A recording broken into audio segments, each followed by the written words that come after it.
কিশোরগঞ্জের নিকলী উপজেলা স্বাস্থ্য কমপ্লেক্সে চিকিৎসকের অনুপস্থিতি ও অব্যবস্থাপনার অভিযোগের মধ্যে প্রাণ হারিয়েছেন নিকলী সদর ইউনিয়নের সাংগঠনিক সম্পাদক ও উপজেলা বিএনপির সহ কৃষি বিষয়ক সম্পাদক আনিসুজ্জামান মোহন।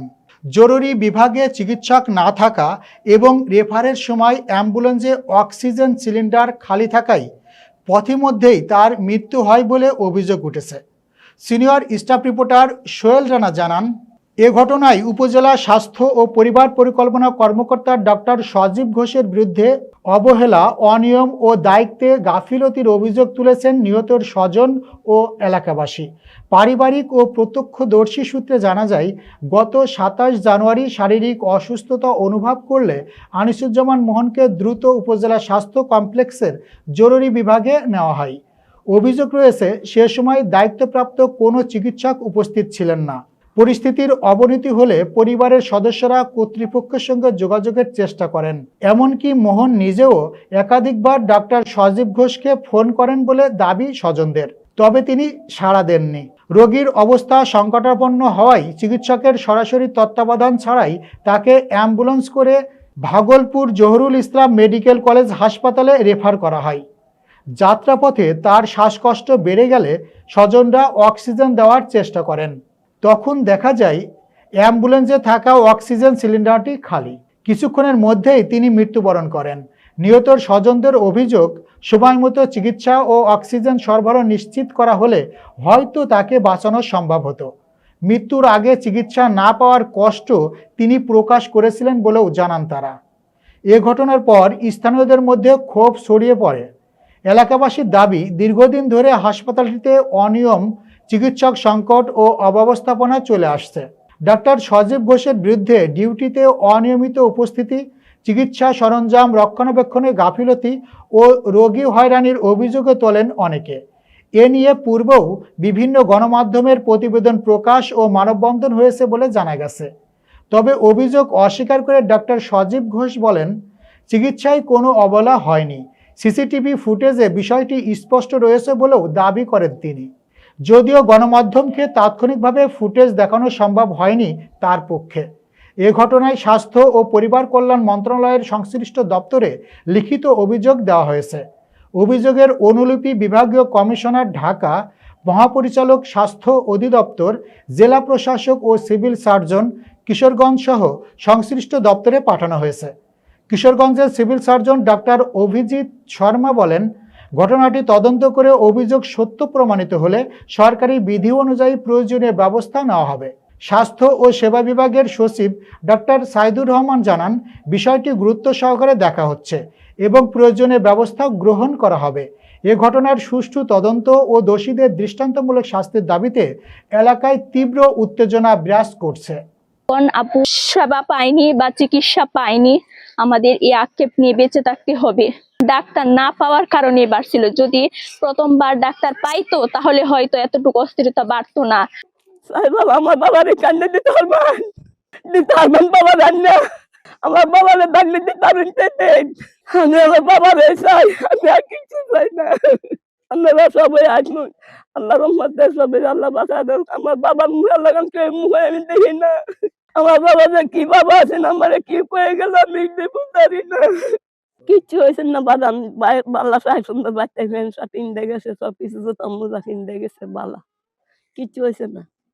এখানে গিয়ে হঠাৎ মনে হচ্ছে একজন যে আদে বাড়ি মারছি, দৌড়ে গেছি আমরা, দৌড়ে গেছি, গিয়ে দেখি দৌড়ে বিভাগ নিচে ডাক্তার নাই, হাসপাতাল নিচে ডাক্তার নাই। এটা গরম না যে বয়াতে লাগছে, যারা তাড়াতাড়ি গিয়ে আন না, ইন বললো চান না, বাগুল লয়ে গেছে রাস্তা, তুই মারা গেছে। সে আজকে চিকিৎসা হাইতো সে তো ডাক্তার অবহেলার কারণে আমার স্বামী আজকে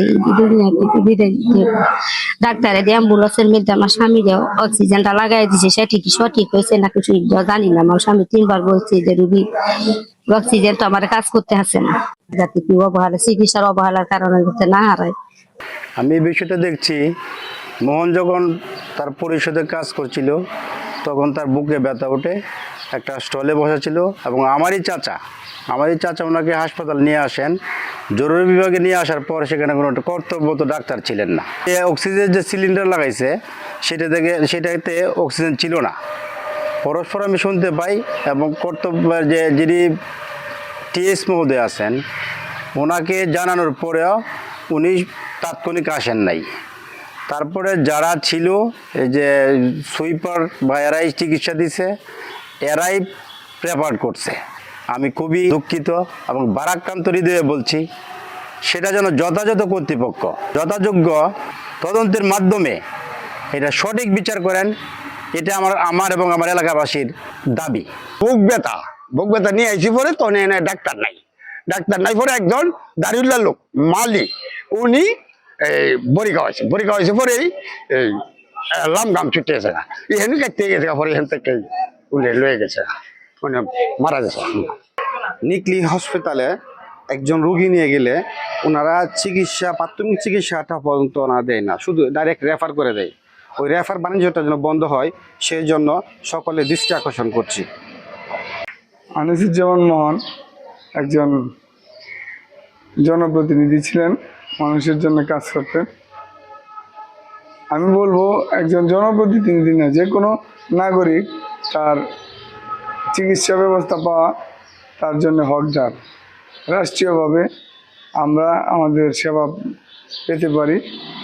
ওনার অবহেলাজনিত কারণ এর একটা সুনির্দিষ্ট তদন্ত সাপেক্ষে ব্যবস্থা গ্রহণ প্রয়োজন। এই ডাক্তার যারা আমরা রোগী নিয়ে আসলে পরেই রেফার করে দেয়, এটা হলো এদের রেফার ব্যবসা। কর্তব্যরত ডাক্তাররা সঠিকভাবে দায়িত্ব পালন করে না, নার্স। আমি অবশ্যই এর সুষ্ঠু তদন্তের মাধ্যমে, মানে যেটা সঠিক সুষ্ঠু তদন্তের মাধ্যমে সঠিকটা যাতে বের হয়ে আসে এবং এর সুষ্ঠু বিচার চাই। গেছি মেম্বার মোহন মেম্বার, ওরা মনে করেন পরে যে গেছে বালা পরে মৃত্যু আইছে কোনো চিকিৎসার কারণে, পাইলো না ডাক্তার, তো ডাক্তার পাইলো না, অক্সিজেন লাগাই নিত বালা থাকলো। তো 12:30টার দিকে আমাকে ফোন আসছে যে মনে হার্ট স্ট্রোক করছে।